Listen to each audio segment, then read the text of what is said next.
was terrible. So one of those things, but we're knocking the hell out of them. And we're looking for the people that are funding them, and those people are going to be just as guilty as the people that smack people over the head with a baseball bat. We're restoring law and order in our country, and we're restoring it here, but we're restoring it right now. We're in Memphis, we're going to Chicago, we're going to other cities. Many governors are asking us to, including Democrats are trying to ask. I don't know what the big problem is. If I were a Democrat governor, I'd be saying, whatever you can do to get crime down, I'll take anybody. A lot of people said that. They interviewed women, these beautiful women in Chicago, black women with a MAGA hat, a red hat. They said, we don't care who he brings in here, but this place is really dangerous. We just want crime to stop. They want what we did in D.C., they want to happen to them. And it's happening in Memphis already. I see in less than a week, the numbers are really good. And it'll be great, and it will fix that. We've launched a historic campaign to take back our nation from the gangs and the street criminals, violent repeat offenders, illegal alien lawbreakers, domestic extremists, and savage, bloodthirsty cartels. That's a great honor. Okay, and now you have another one that's, this is like I think, very non-controversial, frankly, but some people would say. Explorer Day for you, sir. Today we have your Columbus Day proclamation for Monday, which we're signing a bit early. Christopher Columbus obviously discovered the New World in 1492. He was a great explorer. He sailed his 3 ships, the Nina, the Pinta, and the Santa Maria, and landed in what's today the Caribbean. But this is a particularly important holiday for Italian Americans who celebrate the legacy of Christopher Columbus and the innovation and explorer zeal that he represented. In other words, we're calling it Columbus Day. Yes.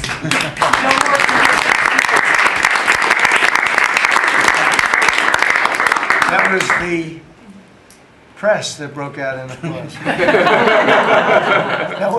Can you believe that? I've never seen that happen before. The press actually broke out in applause. Good. Columbus Day. We're back. Columbus Day, we're back, Italians. We love the Italians. Okay. Thank you, Mr. Thank you. President. Great. Thank you very much. Have a good one, sir. So we covered Scandinavia and Italy. Not bad. Now for the rest of the world. So I want to thank everybody for being here. As you know, last night we reached a momentous breakthrough in the Middle East, something that people said was never going to be done. We ended the war in Gaza and really, on a much bigger basis, created peace. And I think it's going to be a lasting peace, hopefully an everlasting peace. Peace in the Middle East. We secured the release of all of the remaining hostages, and they should be released on Monday or Tuesday. Getting them is a complicated process. I'd rather not tell you what they have to do to get them. There are places you don't want to be, but we are getting the hostages back on Tuesday, Monday or Tuesday, and that'll be a day of joy. I'm going to try and make a trip over. We're going to try and get over there, and we're working on the timing, the exact timing. We're going to go to Egypt, where we'll have a signing, an additional signing. We've already had a signing representing me, but we're going to have an official signing. And the amazing thing is all of the countries over there, from Qatar to Saudi Arabia to UAE to all of them, I mean, the rich ones, the less than rich ones, they've all come together, something which is amazing, actually. They've all come together for this, and they're really probably the best relationships they've ever had. So it's been really something incredible that nobody thought it was possible to get it done. And very importantly, the hostages are coming back. As you know, they consider them hostages. They talk about them as hostages, but there are approximately 28 dead people, mostly young, mostly men, but and boys. I mean, boys. The one woman talked about her baby.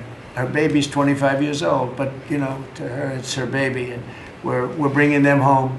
We're getting everything, and to those parents, the dead young man is just as important, as though this person were alive. It's amazing. I've never seen anything quite like it. I've been very much involved. I've never seen anything quite like it. But it's really peace in the Middle East.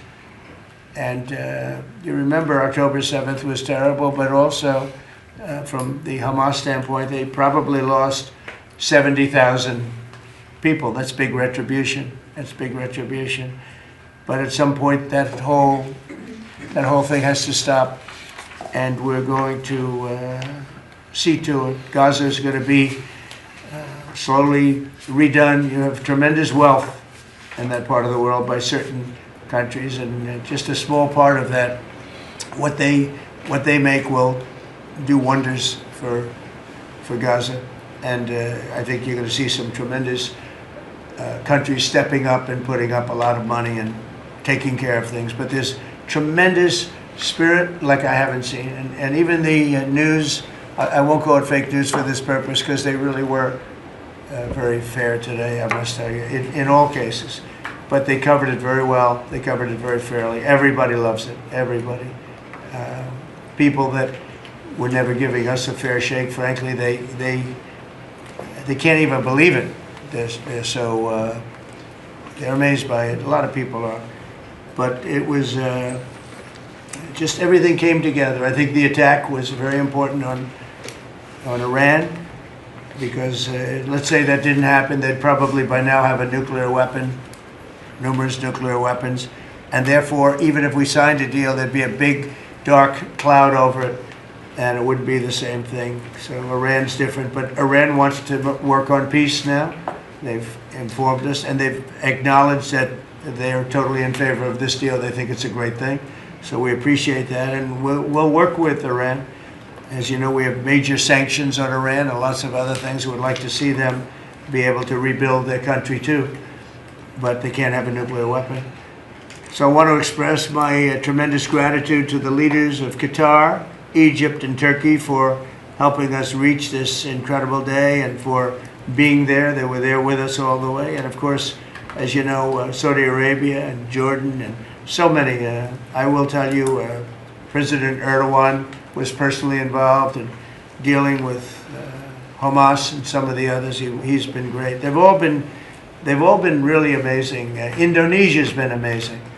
Indonesia's been fantastic.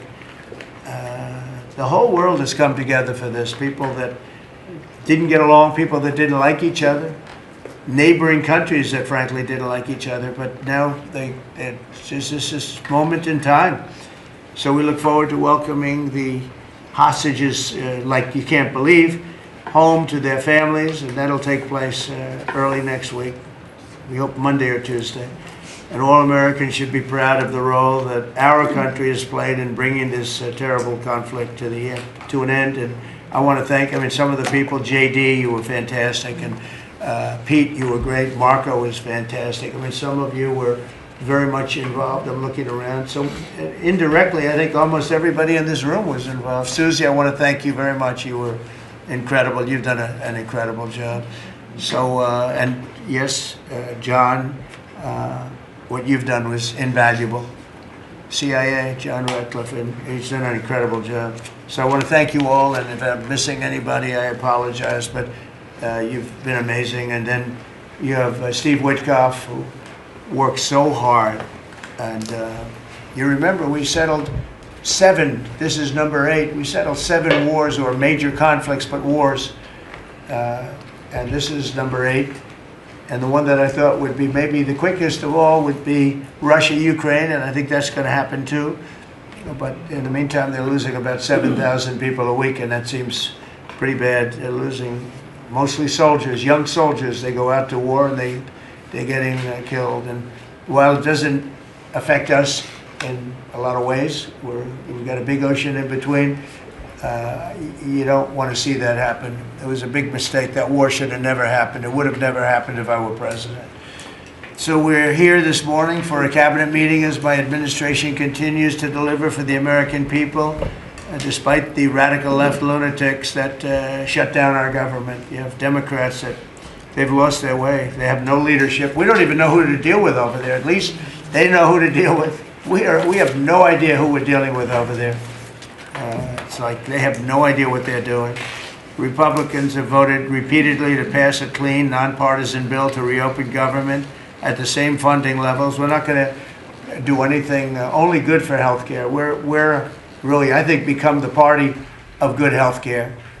And they keep using healthcare as a cudgel. They want to try and get everyone thinking about healthcare. We're the ones that are saving healthcare. In fact, one of the things we're doing is we're going to be reducing the cost of medicines by 100%, 200, 300, 500%, and even more than that, because as you know, we're in the process of favored nations right now. We've exercised a clause because we were subsidizing the entire world. The entire world pays a fraction of what the United States has been paying. And we've already, numerous Pfizer and other companies have already signed, and other countries are a bigger problem because they've been getting a subsidized rate. We've been paying for years. This has gone on for 30 years. We've been reducing the rate of drugs for other countries because we've been paying much more than we're supposed to. And they used all sorts of ideas like research and development.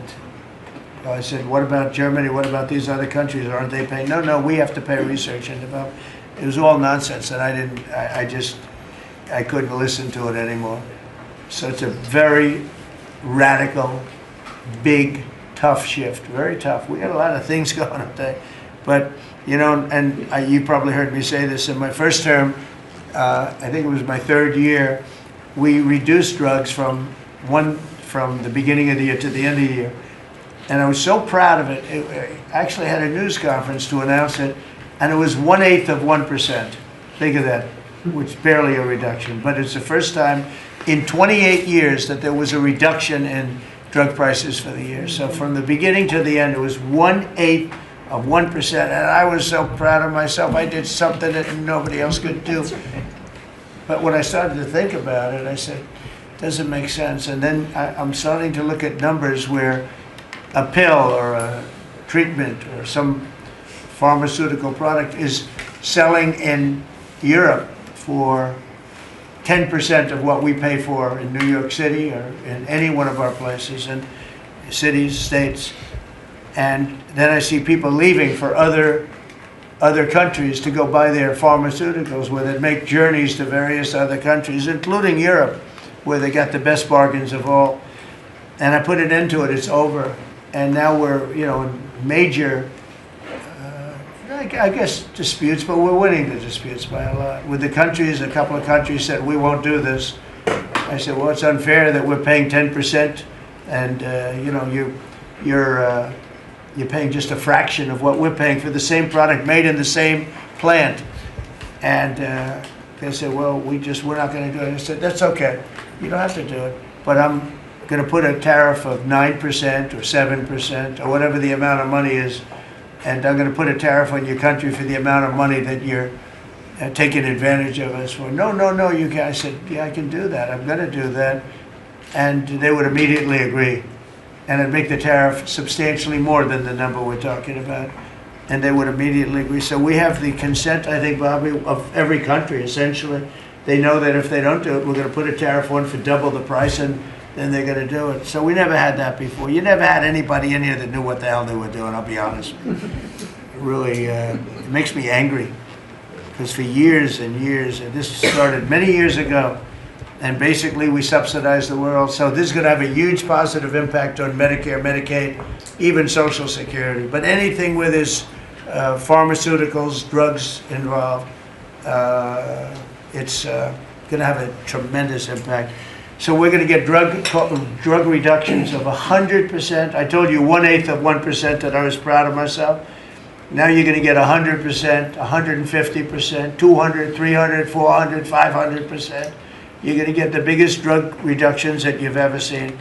And they're already, I guess they're starting to kick in, but we've made deals with numerous companies and we're going for the full bore. We want whatever the price is. So that would mean that the world price, because the world is bigger than the United States, a lot more people, but the world price will go up a little bit and our price will come down a lot.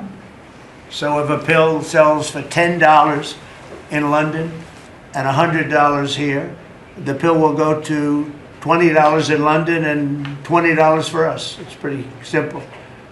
And that is a number that nobody can even fathom. It's a little like tariffs. Nobody knew how big they were. Nobody knew until they started seeing the trillions of dollars that have come in. I don't know why they didn't understand it. It's something they should have understood. We were taken advantage of for years with tariffs, and now I don't want to say we're taking advantage, but we've become a very strong country because of the money that's coming in. Republicans have voted repeatedly to pass a clean, nonpartisan bill to reopen our government, and remember, at the same funding levels both parties have supported in the past. So the radical Democrats have chosen to put the economy of our country. We have the best economy we've ever had. We had the best economy in my first term, but we have an economy that's blowing it away, and we have the Democrats that are trying to obstruct. They don't want to have a good economy. I don't think they want to have a good country. That's why they try and stop our law enforcement from doing what we did in Washington, D.C. Washington, D.C., we have a great, safe, beautiful capital right now. Beautiful. It's so safe. You can walk down the street.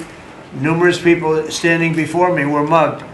And you're not going to get mugged anymore. We have a safe capital, one of the safest. We took it from one of the most unsafe places to one of the most safe places in the country. And we also beautified it, and we're in the process of doing even more so. So we're very proud of our capital. Again, we were embarrassed by our capital. A lot of people being killed. They'd come from Iowa, Indiana, Florida. They'd come up, and they end up getting shot.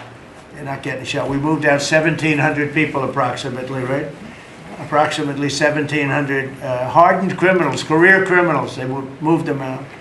So Chuck Schumer and Hakeem Jeffries and the congressional Democrats are holding the entire federal government hostage. I will tell you, a lot of Democrats want to get this thing open too. They do. They're calling us, and they just want to get it open. And all we're doing is saying, just play the same thing until we get it straight. And they don't know how to go about it. I mean, and the problem is we really don't know who the hell is leading the Democrats. You have this AOC. I don't know her at all, but I watched her the other day. She said, well, if they want, they could come to my office. That's not leadership, you know. The only one that challenged her actually was Nancy Pelosi, and Nancy's not looking too good. I don't know what happened to Nancy, but she's not looking great. But she was the only one, I give her credit, she was the only one that challenged her. But AOC said that they can come to her office and negotiate, the Republicans. And we're saying, oh, I didn't know she was in leadership. But she's taking Hakeem Jeffries' place, and Schumer's afraid that she's going to run against him. And right now, I don't know, he can change, life is crazy, right? But right now he can't beat, I don't think he can beat anybody. So he'll lose in a primary. I would say he'll retire before he loses in a primary. So I think Schumer's going to retire because he can't beat anybody. His polls are so bad.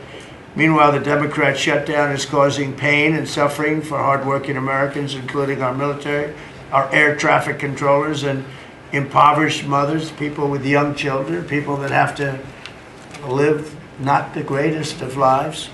But we're doing so many tax cuts. We've cut their taxes. The great big beautiful bill, we've cut their taxes at levels that nobody's ever seen. I mean, no tax on tips, no tax on Social Security, no tax on overtime. It's been a great thing for a lot of people. They're doing great. Despite all of the damage that it's caused, the shutdown has been, pretty damaging. I mean, it's not yet because it's early, but it gets a little bit worse as it goes along. And we'll be making cuts that will be permanent. And we're only going to cut Democrat programs. I hate to tell you. I guess that makes sense. But we're only cutting Democrat programs. But we're going to start that, and we have Russell.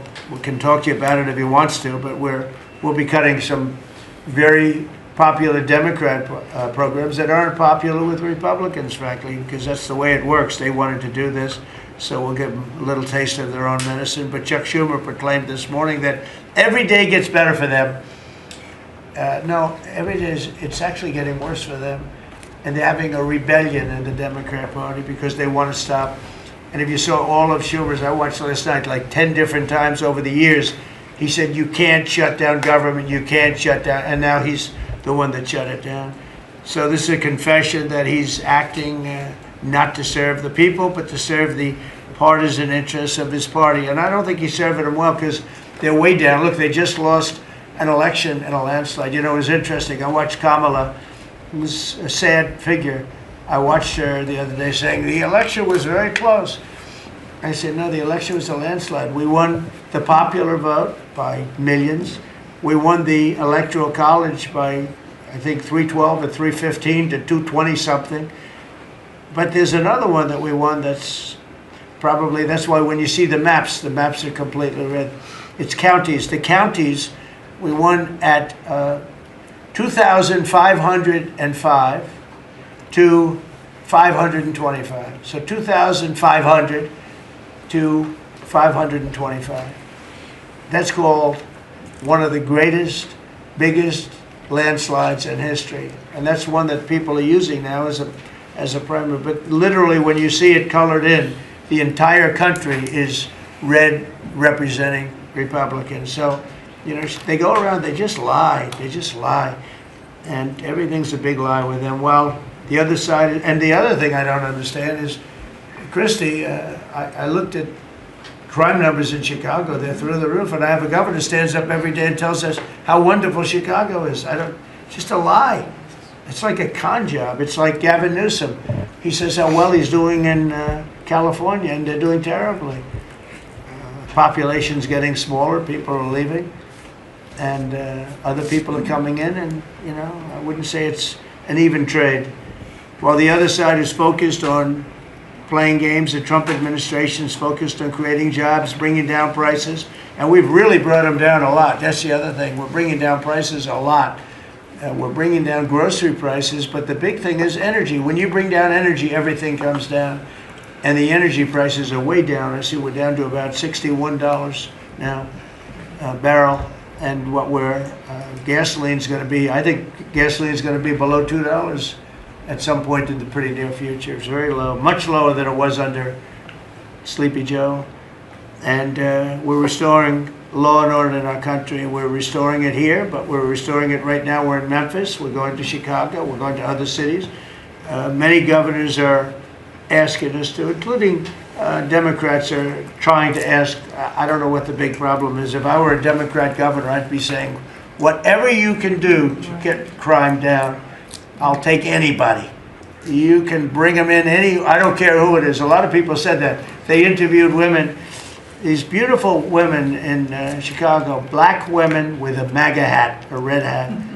They said, we don't care who he brings in here, but this place is really dangerous. We just want crime to stop. It's true. They don't care. You know, they don't differentiate between the National Guard and the Marines. They don't care. They'll take anybody. And that's the way it is. I mean, they want what we did in D.C., they want to happen to them. And it's happening in Memphis already. I see in less than a week, the numbers are really good. And it'll be great, and we'll fix that. We'll go to various other places, and we're going to be stopping crime in our cities. And that's a great thing, and we won't get credit for it, but it's a great thing. We've launched a historic campaign to take back our nation from the gangs and the street criminals, violent repeat offenders, illegal alien lawbreakers, domestic extremists, and savage, bloodthirsty cartels. And very little, by the way, is coming in by water, in case you haven't known. The drugs aren't coming in by water. In fact, we can't even find any boats in the water anymore. We had boats, we were like a subway train loaded up with drugs. Every single boat that you see getting taken out kills 25,000 Americans. Think of that. Because it's pretty tough stuff, but it kills 25,000 Americans. So when you hear that, it's no longer tough. But here in Washington, we've deployed federal law enforcement and National Guard to restore public safety, and we're working to replicate that in numerous places all over the country. And we have a very powerful military. We have a very powerful National Guard. I want to thank the governor of Texas, who has been, as usual, great. Governor Abbott, he gave us 400 troops without even a question. And we have other governors likewise doing what has to be done because they know we have to confront crime. We're directly confronting the sinister threat of left-wing domestic terrorism and violence, including the terrorist group Antifa. You saw that yesterday. We had a news conference. Antifa's out of control in Portland and other places, but mostly Portland in the case of Antifa. And we had people that were really badly affected by them. It was terrible. So one of those things, but we're knocking the hell out of them. And we're looking for the people that are funding them, and those people are going to be just as guilty as the people that smack people over the head with a baseball bat. And I'd like now to ask Attorney General Bondi and Secretary Noem to discuss this a little bit and tell where we are.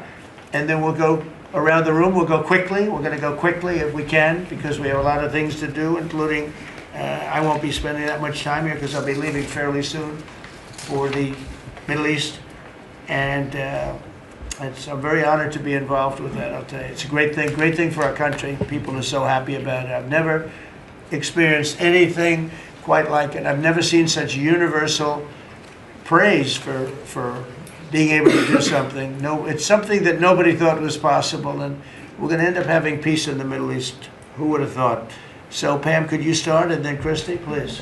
Sure, President Trump, and despite the Democrat shutdown of our government, our law enforcement officers are out there working without paychecks, round the clock, to keep and make America safe. Secretary Hegseth and I were recently in Memphis. We had 1,100 law enforcement officers in one room with us. The Memphis PD, they were the happiest to see us, don't you think, Secretary Hegseth, of anyone. We had ATF, DEA, FBI, U.S. Marshals. I'm not sure if our park police were there. We had Treasury, Secretary Bessent, and of course we had Secretary Noem's Homeland Security, all working together with the Guard. They were so happy to have us there. We've been making arrests left and right. So far we made 562 arrests and seized 144 illegal guns just in the short time we've been in Memphis. And many of these people are career criminals. And when you take them out of a place, your crime rate just goes down. These people commit crimes every single day. They're sick.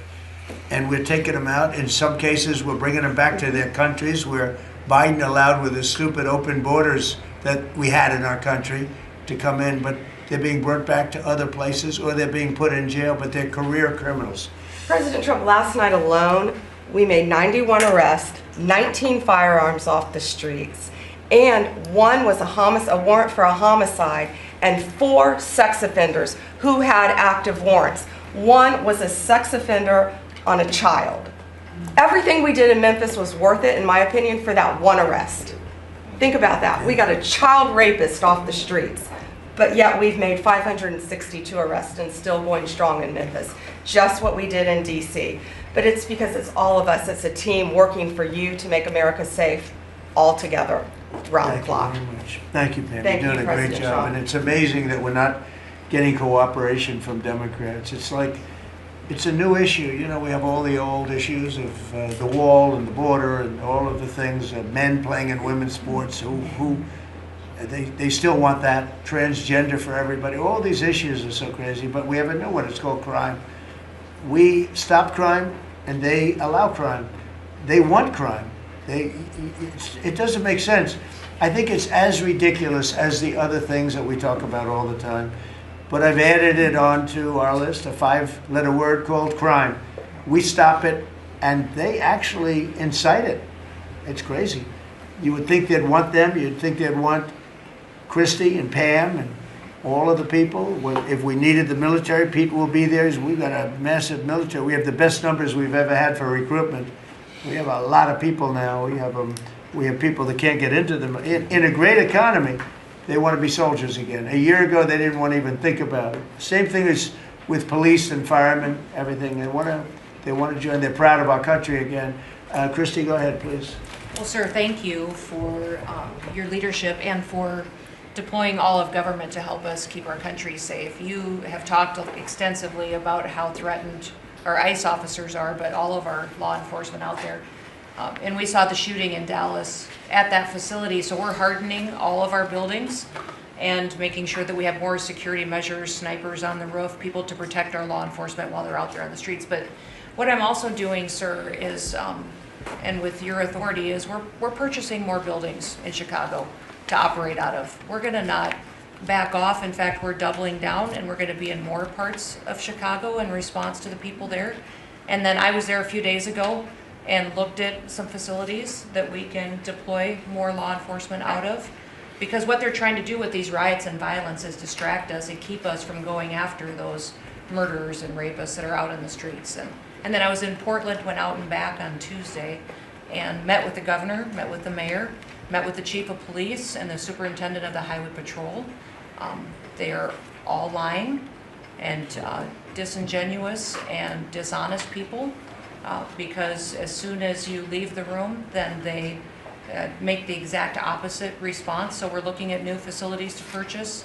They're in Portland too, and we're going to double down. And I told them if they didn't meet our demands for safety and security on the streets and work with us, then we were going to bring in more federal law enforcement. So I want to thank Pete and the Department of War for all their help. They've been fantastic, but while we fight litigation and work with Pam on that, we're going to send more of our resources and men and women out there to keep everybody safe. So no worries. What we see in DC and what we see in Memphis for benefits for people in the safety and security, we'll see that in Chicago and Portland. And the numbers in Memphis, it's only a week, but the numbers have been amazing, I understand. That's exactly right. The crime numbers are way down. Fantastic, and it shows what a partnership can be between local law enforcement and the federal government. And if we have to do it the hard way in Portland and Chicago, we will. But the people demand And the President safety. Trump, my lawyers are in court right now as we speak for you, arguing in Chicago and Portland to keep them safe, to bring in the guard.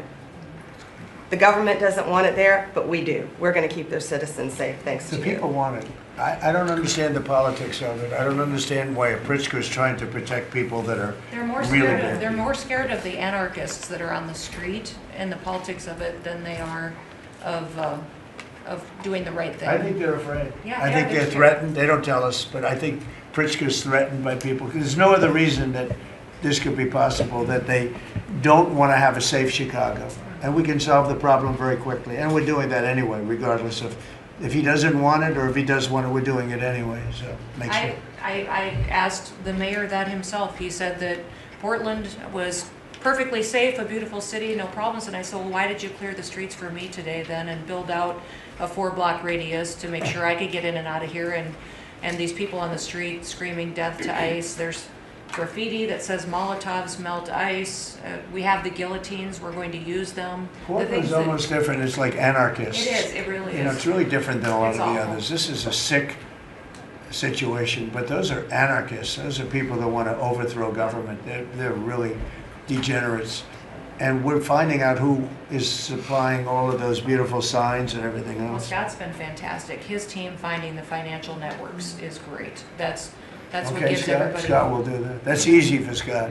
We got a great team, sir. That's good. How about we go to Marco? You can talk a little bit about what's going on, and Well, go ahead. yeah, Mr. President. I don't know if one day perhaps the entire story will be told about the events of yesterday, but suffice it to say, it's not an exaggeration that none of it would have been possible without the President of the United States being involved.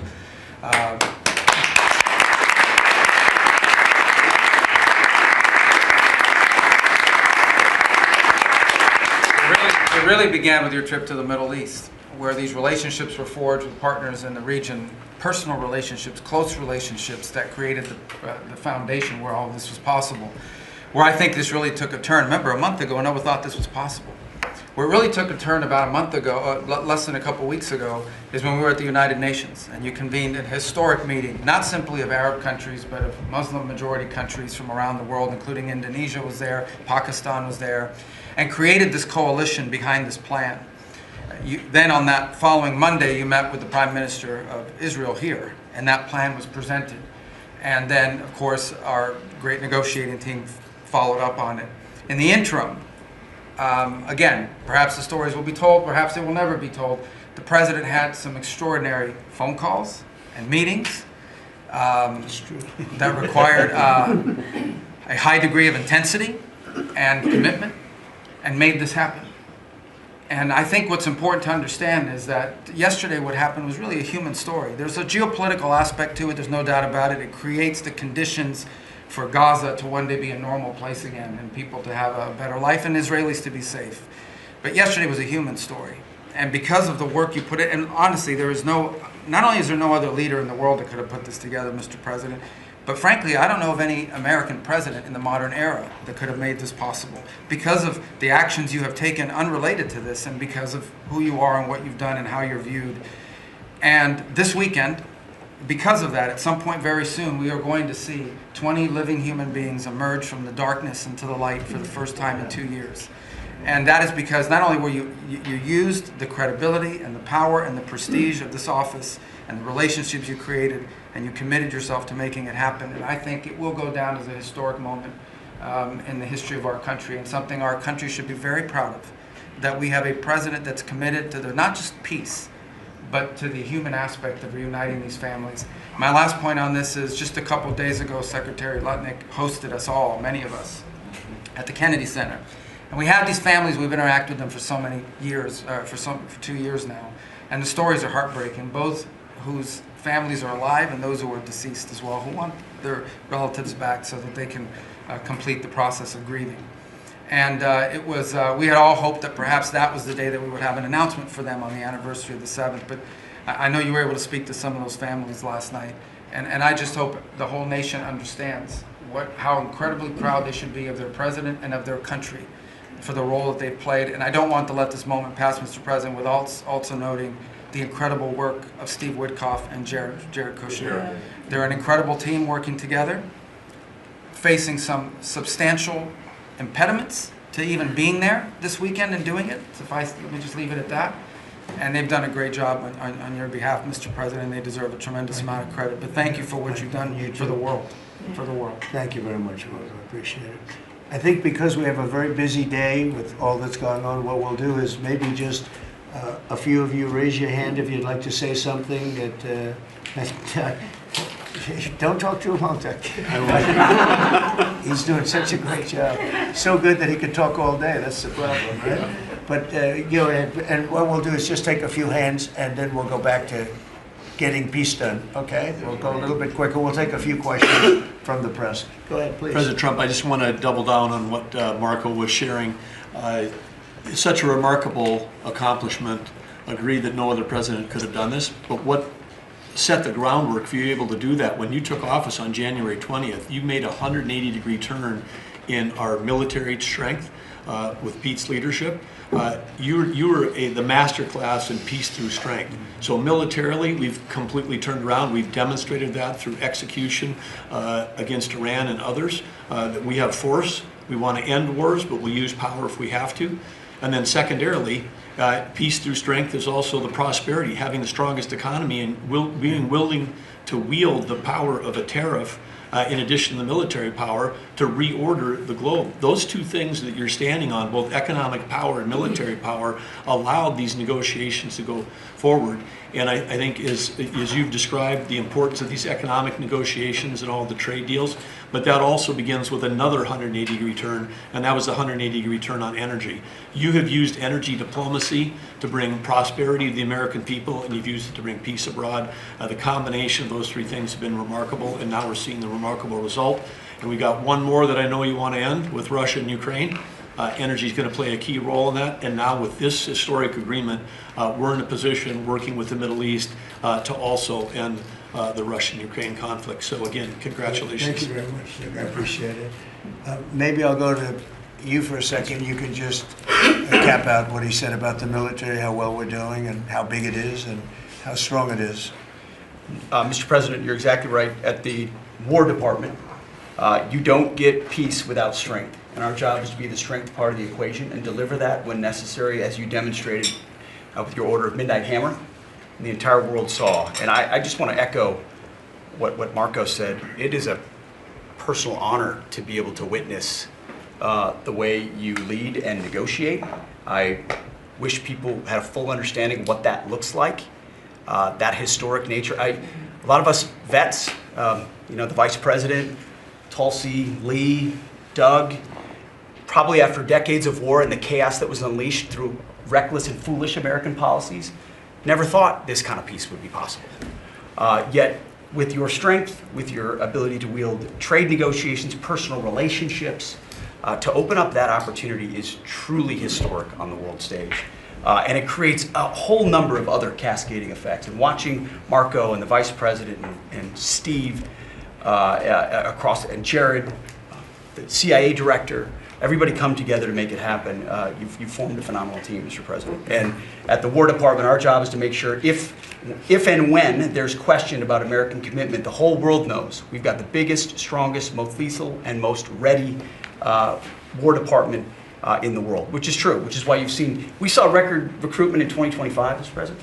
The first 2 weeks of 2026 already blows that out. FY 2026 already blows it out of the water. In fact, re-enlistment has already met its year-long goal in the Marine Corps in 2026. 2 weeks. Okay? You can't, there's no other way to create that kind of love and enthusiasm than with your leadership, sir. And it is an honor to work with Pam and with Christy and the cities across the country to make sure American citizens and law enforcement are protected with our National Guard. That's a core mission. And last thing, Mr. President, on the southwest border, the first group that rotated in to lock down that border to 0 crossings is now rotating out, and with a new border medal, the Southwest Border Medal, or it's actually called the Mexican Border Medal, revived from 1918, that will be pinning on their chest. So thank you for renaming the department, and we're trying to live up to it every day. Thank you, sir. I mean, think of this. We have record numbers of recruitment. 1 year ago, there were stories, front page stories, that we couldn't get anybody to join the Army, Navy, Air Force, Marines, Coast Guard. My beautiful, I call it our beautiful Space Force. I love our Space Force. It's turned out to be very important. But we couldn't get anybody to join. Nobody wanted to join, including our police and fire. They didn't want to join anything. Recruitment was embarrassing. We couldn't get anybody. And now we're brimming. Now it's, and they're getting in based on merit now. A soldier's a soldier. They come in now based on merit, not based on woke stuff that anybody can qualify. You have to qualify for jobs. You have to qualify for certain types of jobs. And it's amazing. So we were embarrassed a year ago. Think of it, a little bit more than a year ago. I think it stopped on November 5th. I think it really started, this all started on November 5th, the election day. But now everybody wants to be in. We have an overabundance, and maybe we should raise it a little bit. I don't know. I like that idea, sir. But we could raise it. But we have so many people want to join, and they're proud of our country again. JD, could I ask you to say a few words? Yes, sir. So just a couple of things. Mr. President, first of all, congratulations on yesterday. It was a big day to Marco, to Susie, to the entire team. But in particular, viewing it from this perspective where for months the fake news media attacked you, attacked the entire team, attacked your approach. You know, the definition of insanity is to do the same thing again and again, expecting a different result. The reason we're here is because the president actually charted a different course with a different team. He vested a lot of authority into Steve Witkoff in particular, and that's why we're here. It's because you did something different, and I think it's important to recognize that. I also think the president, you know, Marco mentioned the president's personal touch being a big part of this. The one thing I'm going to say is obviously the president of the United States, a New York real estate billionaire, one of the most famous New Yorkers in the world, has a lot of interaction with a lot of people who are very pro-Israel. I think that was an important set of experiences and life experiences that he brought to the table. He also, of course, knew one of the most famous Palestinians in the world, Chuck Schumer. And I think without that background of knowledge, it would have been impossible to get us to this moment. Second thing I would say, just on Chuck Schumer, the president mentioned this, that Chuck Schumer said this has been very good for us this morning about the shutdown. One of the things that we talked about before all the media came in, and that all of us are going to work on for the rest of the day, we've been working on for days, is how to make the shutdown as painless as possible on the American people. So while Chuck Schumer brags about this being good, and I think the president is right, it's not good for him politically as much as he might think that it is, it's causing real consequences for the American people. There's a low-income food program, the WIC program, that my mom actually used when I was a baby. That program is about to be underfunded, and it's about to get cut off because Chuck Schumer won't open the government. We have troops. The Secretary of War mentioned how well we're doing on recruitment. We're trying to figure out how to pay our troops because Chuck Schumer is shutting down the U.S. government. There are veterans benefits that are going to suffer. There are Americans that are going to suffer because Chuck Schumer refuses to do his job. So while we're all celebrating this incredible success that we've had on the world stage, the country could be doing so much better if Chuck Schumer did his job and opened the government. Every single Republican, except for Rand Paul, has voted to open the government. A few moderate Democrats, to their credit, have voted with us to open the government. We just need 5 more Democrats to come to their senses and let the people's government serve the American people. I hope that they'll do that. Thank you. Thank you, sir. Chris, what's it? Yeah, to follow up on that point, Mr. President, the Democrat or Schumer shutdown did not begin 8 or 9 days ago. It began 8 or 9 months ago with your inauguration. For the first time in American history, every Senate confirmed appointee who are our deputies to run our department, every one of them has been filibustered. One of the critical parts of my department is the National Nuclear Security Administration.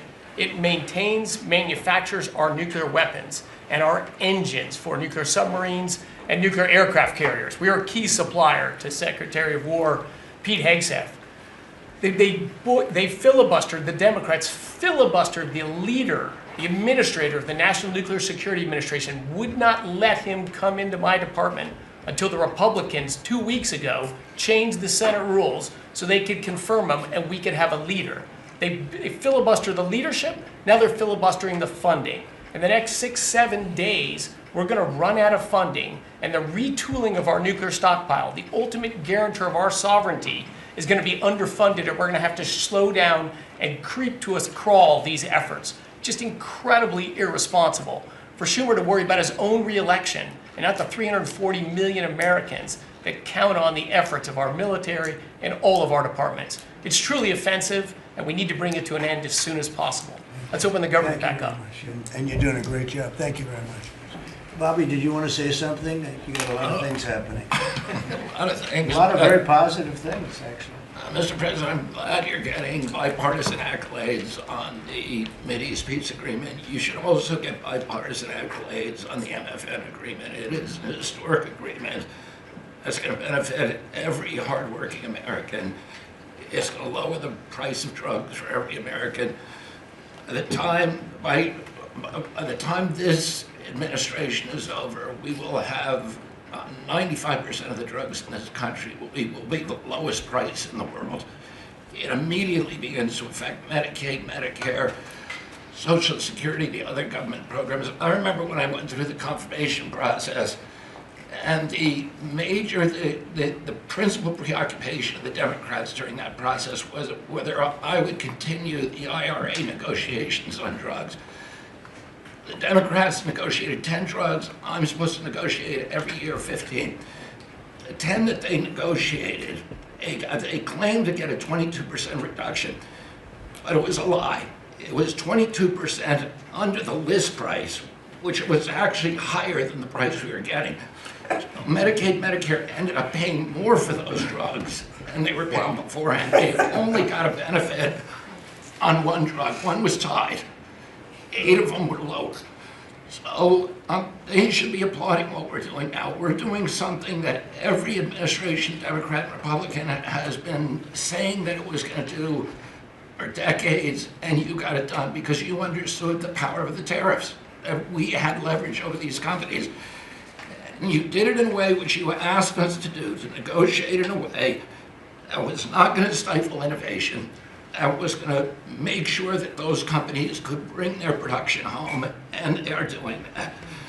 And it was a profound success. It will affect every American for 100 years. And you should be getting bipartisan accolades on that. I'll say one other thing about Tylenol, only because of this. This morning before I came in here, somebody showed me a TikTok video of a pregnant woman, 8 months pregnant. She is an associate professor at the Columbia Medical School. And she is saying F Trump and gobbling Tylenol with her baby in her placenta. And the level of Trump derangement syndrome has now left the political landscapes, and it is now in the realm of pathology. And a mother could overwhelm millions of years of maternal instinct to put her baby at risk. And all you have to do is look at the studies which you and I talked about. It's not dispositive that causes autism. It is so suggestive that anybody who takes this stuff during pregnancy, unless they have to, is irresponsible. There are 15 rodent studies. Every one of them shows if you give it to the mother The babies, and particularly the male babies, have profound neurological and behavioral changes. There is a study from Johns Hopkins on cord blood where they divided women into 3 categories: those who had the least acetaminophen in their cord blood, and those who had the most. The ones with the most had 3.6 times the rate of autism in their children. The middle category had 2.2 times, so it's a dose-related response. And there are dozens of studies that show the countries that use the most have the highest level of autism. Cuba has the lowest level in the world of acetaminophen use, and it has the lowest autism rate in the world.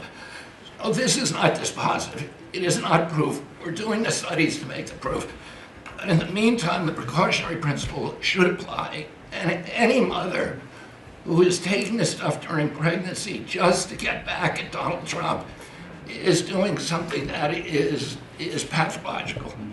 And we're seeing that across the board. I got a lot of other stuff to talk about, but I know we got a short time here. But thank you, Mr. President. You're making our country healthier again. Thank you, Bobby. Could you just, for the record, state what the autism was, let's say, 20 years ago and what it is today?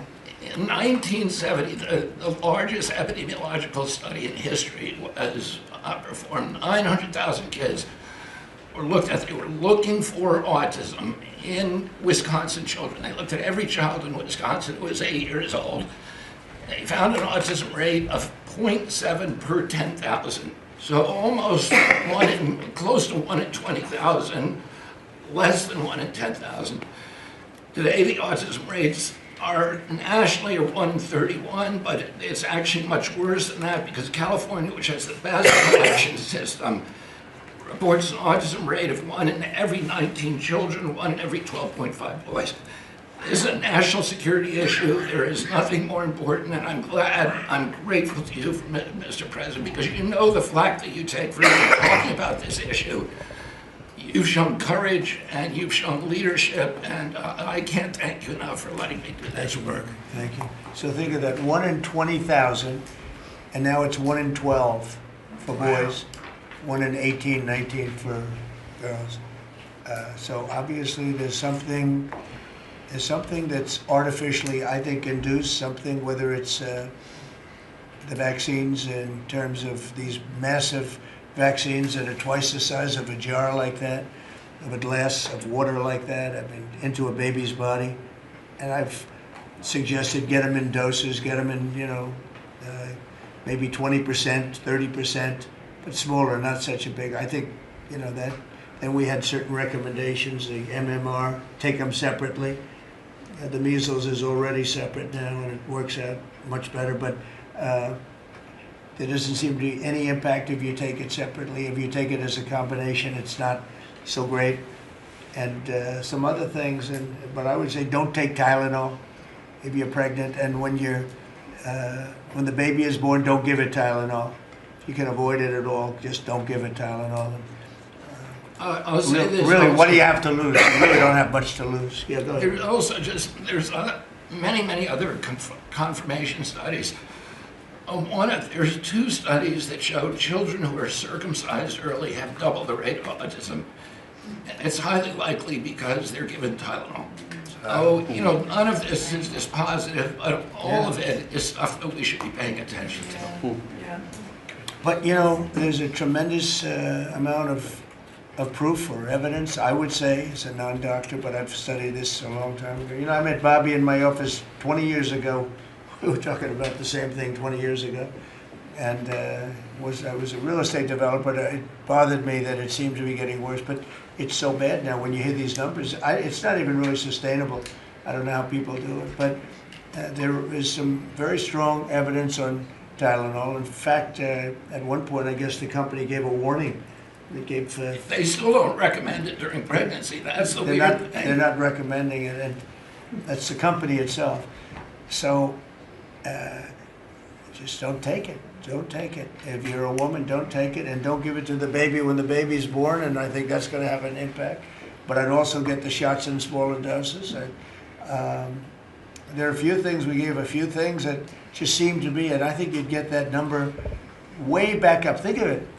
You have 1 in 20,000, and now it's not even believable when you when you think that 20,000 drops to 12 children. So that's induced by something that's given or taken, and it should be able to be stopped. And you're talking about the Pennsylvania Dutch, you were talking about the Amish, where they don't take any of this stuff, and they have virtually none, right? They have no autism, no autism. So we're doing something very bad. Somebody's been given some bad things. Other countries, by the way, we have, I think, we have 82 vaccines that we give simultaneously. And I'm a vaccine believer, by the way. I believe in the polio vaccine. I believe in a lot of vaccines. But when you give 82 vaccines in a shot to a little baby that hasn't even formed yet, it's a lot of vaccines. And in Japan, they give a much smaller number. In Germany, they give a much smaller, like 28 vaccines. It's a lot too, but 28 is a lot different than 82. So, but I would say on the Tylenol, don't take it, and that will be. I think it's going to be a big factor. I think it'll be a very good result, and I hope we're going to be able to see that result in the not too distant future. Because certainly, people have heard us loud and clear. That's why I bring it up again. That's why I asked you to talk about it, because this is a horrible thing, and if you don't take it, I mean, you have to tough it through sometimes. There are other things you can do, but you have to tough it out. It's easy for me to say, but I think you're going to see numbers that will be it'll be so significantly improved, and maybe fully improved. I mean, there's something there, there's something going on, and we have to address it. And so I'm addressing it the best I can as a non-doctor, but I'm a man of common sense. Okay, any other questions? I'd like to comment on the Yeah, workforce. please. Mr. President, a lot of people are calling to give you the Nobel Peace Prize after this peace deal that you managed to achieve in the Middle East.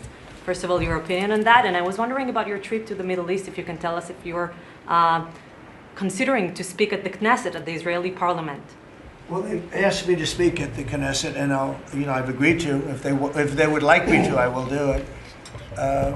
It's the first time a president has ever done that, so that makes it very interesting, right? Yeah. But yeah, so I will do it if they want me to. They have asked me to do that. Thank you. Families of hostages are out in the streets in Israel dancing and crying tears of They're joy. all dancing in the streets right now. They're dancing in the streets. They're so happy. Everybody's happy. They're dancing in the streets of Arab countries, Muslim countries. I've never seen anything like it. Everybody is happy. It's been really amazing. Thank you. President Trump, on the international peacekeeping force that's going to deploy to Gaza soon, do you expect that Pakistan, Turkey, other countries to contribute forces? Has that become firmed up? And also on the shutdown, it seems like in the House there's a majority support for a temporary extension of the Obamacare subsidies, perhaps minus the funds for illegal immigrants. Is that how you see the deal to end the shutdown happening? Well, I see the deal just getting extended as we continue to talk. But we're willing to pay because we're paying. You know, it's very simple. We're paying. The Democrats are the ones that caused this problem, and it's a big problem for them. And they have a lot of break in their ranks. But so I see that. You know, I think that'll get worked out. But we want to get back before we do this. We don't want to have a gun held to our head. We don't like that. And the public doesn't like it either. So we want to get back. And I think it's going to work out. I think it's going to work out very well. It's something that shouldn't have happened. This was supposed to take place before the election. You know, this was supposed to take place on September 28th before the election. We shouldn't even be talking about this right now. This is actually something that shouldn't have even happened. Yeah, please. Mr. President, looking ahead, what guarantees Hamas disarms and that Israel doesn't resume bombing once the hostages Well, are the first released? thing we're doing is getting our hostages back, okay? And that's what people wanted more than anything else. They wanted these hostages back that have lived in hell like nobody has ever even dreamt possible. And after that, we'll see. But they've agreed to things, and I think it's going to move along pretty well. But what is phase two? When does it I'm not begin? going to talk about that because you sort of know what phase two is, but there will be disarming, there will be pullbacks, there will be a lot of things that are happening. You know, I gave you a whole list of 22 different things that will take place. And I think it'll take place, and I think you're going to end up with peace in the Middle East. But we have to get our hostages back. and we weren't going to do it at the end. We're going to do it at the beginning. We said we want them at the beginning. We're not doing it. You know, we got the hostages back. We did, as a group with Steve and Jared and Marco and me and all of us. We got the hostages back. We got many of them back. Many, unfortunately, were dead, but we got many back that are now living with their families, with their parents in many cases, and with their husbands, families, wives. Many of them, they celebrate all over. They're the ones that are celebrating the loudest. They're all over. There are a lot of them that we got out. But the last 20, and I always said the last ones are going to be the most difficult, but it's been a very big deal, getting the hostages out, but the rest is going to take place too. And can you promise Palestinians they will be able to stay? Well, they know exactly what we're doing. We're going to create something where people can live. You can't live right now in Gaza. The place is it's a horrible situation. Nobody's ever seen anything like it. So yeah, we're going to create better conditions for people. Yeah, please. Mr. President, excuse me, what kind of security guarantees is the United States going to make for Gaza? Well, we're going to work with very wealthy countries that love people, frankly. I know them very well. They love people, but they love Arab people, and they love Muslims, and they love, I think right now they love everybody, and they're immensely wealthy, and they're going to be involved in putting up money, and for them it's a small amount of money. For somebody else it's a large amount of money, but you know, these are the wealthiest countries in the world, and they'll be very much involved in making it as good as possible. And what's your take now on a two-state solution, sir? Just to follow up on that. What is your view now on a two-state solution for the... I don't have a view. I'm going to go with what they agree to. Mr. President, given that there are some tough provisions for Israel in this agreement, are you at all concerned that Bibi Netanyahu may not continue in his post? He may be deposed? That Bibi may go a little bit out of whack? That he may no longer be prime minister when this is over? Look, that's politics. It could be. I don't know. I think he's very popular right now. He's much more popular today than he was 5 days ago, I can tell you. Right now, I think maybe people shouldn't run against him. 5 days ago, it might not have been a bad idea. No, Bibi's become, this has been a very good thing. I don't think he did it for that reason, okay? But I think just looking as an analyst would look at this, I think Bibi should be very popular right now. Yeah, please. What will happen if Hamas says that it cannot locate or was not able to find all of the deceased hostages' bodies within the time frame? Well, we'll have to see. I think that's going to be, it's largely been answered. We know where most of them are.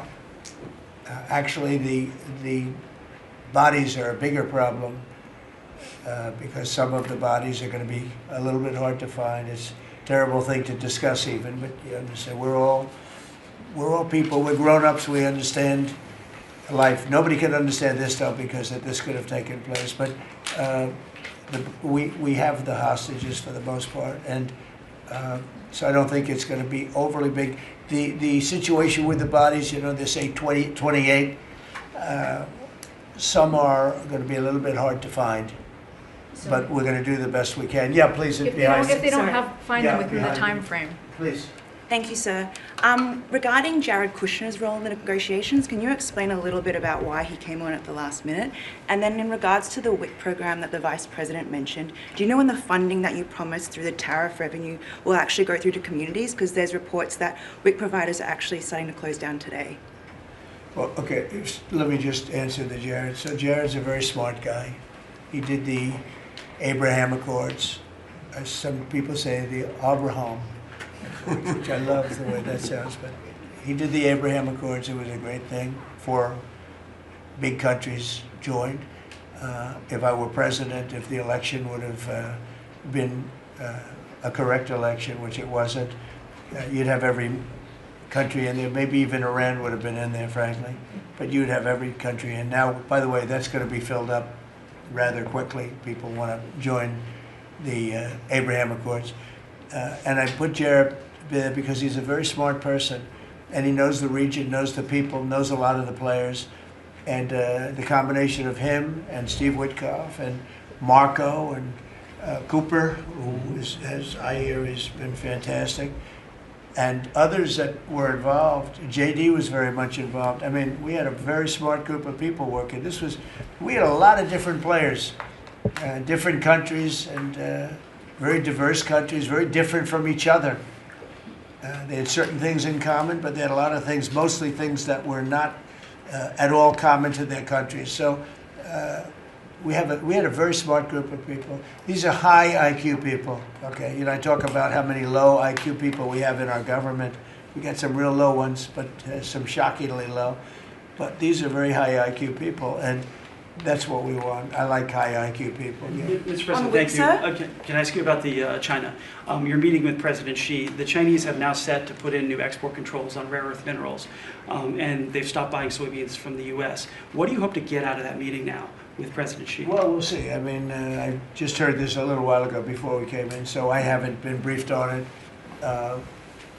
The export. I mean, look, we have the ultimate export. We have import, and we have export. We import from China massive amounts, and maybe we'll have to stop doing that. But I don't know exactly what it is. Neither do you. Neither does anybody. It's a little bit soon. I just heard about it. So Scott and Howard will figure that out, and I'm sure we'll be able to handle it. Can I ask you about the soybeans? What is the plan to help farmers? Is it direct checks? Is it tax? Have you sorted that out yet? Well, what happens with soybeans is we're going to see more and more, I think, opening up, and part of the reason that we'll be he's got things that he wants to discuss with me, and I have things that I want to discuss with him, and one of the things is soybeans. I had a great deal with China where they would buy $50 billion worth of our farm product and manufacturing and other things, but farm product. And it was going along well. Then when the election turned out to be a rigged election and we had the wrong guy get in there, he didn't do anything about it. I used to call up President Xi every 2 weeks, or I'd call up people in China, say, you got to keep going, you're not buying the amount that you agreed to. And this went on for, ever since we signed the agreement. It was a great agreement. So they used to do 15 billion, and I got it up to 50 billion, 50, and it was great. Then when Biden got in, they just never adhered to the agreement, and nobody in Biden's group, as you can imagine, did anything about it. So it just sat there for 4 years, and they didn't adhere to the agreement. And it's hard to go back after 4 years of nobody calling them, but I used to call them every 2 weeks. I'd say, you're a little low, or I appreciate it. Oftentimes I'd say, thank you very much, you are totally adhering to the agreement. But we had an agreement, they would buy $50 billion worth of our product, mostly farm product. And remember I said to the farmers, buy larger tractors and more land. And that's exactly what happened. They did well. But we do suffer. I'd like you to discuss that maybe for a second, Brooke. Sure. Very quickly, by the way. Yes, sir. But would you just talk about how Biden let us down? Biden, every single thing, every problem the farmer has is because Biden didn't do anything for 4 years. Go ahead. No, I think that's right. This president has been unequivocal in his support of the farmers. First of all, in term one, we worked on it so hard and opened up markets, but especially this term. But here's what everyone has to understand. The farm economy is in a very uncertain time. But that isn't because of the current trade negotiations, although certainly the China part is part of that. But we inherited a slew of issues. First of all, as the president said, when we left Trump 1, we had an agriculture trade surplus. When we came back for Trump 2, it was a $50 billion ag deficit. That isn't everything, that's just agriculture. The second part is the cost of inputs for our farmers increased on average between 30 and 38%, but that includes fertilizer, it includes fuel, it includes interest rates, it includes labor. All of this came about under Joe Biden, a 47% increase in the cost of labor that now Secretary Chavez-DeRimmer and Noam and I are working on. Fuel is coming down, thank you. Interest rates, thankfully, are coming down. A 73% increase in interest rates for our farmers. They couldn't get loans to make sure that they could move forward. So that's all really, really important. And I think we have to realize what the president's commitment is this, that we are moving into an era of rural prosperity, of a golden age for our farmers in rural America. The trade renegotiations and the trade realignment that Jameson and Scott and Howard have led with the president's leadership is unlike anything that's happened in the history of our country. And those that will benefit the most are the original Americans, our farmers and our ranchers. The president has committed, if we need a bridge, he has talked about that to get us from the Biden years to the new Trump era. That's what we're working on every day. We've got to get the government reopened so that we can move forward on that. And once we do, we'll be able to move out a significant program to help our farmers. Long term, we have to change this hamster wheel of government. We've got to ensure that the farmers have the market to sell, and it's a national security issue and onshoring a lot of the food as well. Okay, So, sir, thank you. Thank you, everybody. I think that's enough. Thank you, Press. Thank you, Press. Let's go. Thank you. The country is doing very well. Thank you very much, everybody. Thank you, Press. Let's go. Head out. Thank you. Thank you. Let's go, Press. Thanks, guys. Let's go. Head out, guys. Thank you. Thank you. Right this way. Thanks, guys. Grab the camera. We can come back. You head out. Of course. Check them out. Come on. You chandeliers. Whoever you.